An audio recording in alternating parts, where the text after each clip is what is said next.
अस्सलाम वालेकुम।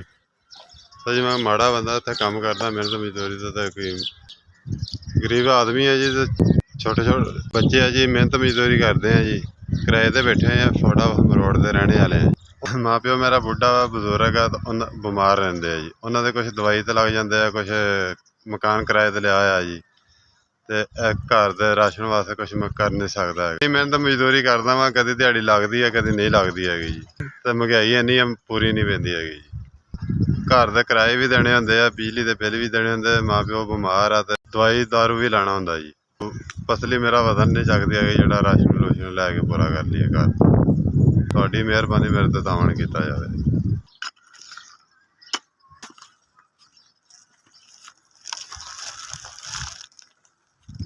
SBS अल्लाह तुहाडा भला करे, तुहानू सलामत रखे, अल्लाह तुहानू खुशबाद रखे।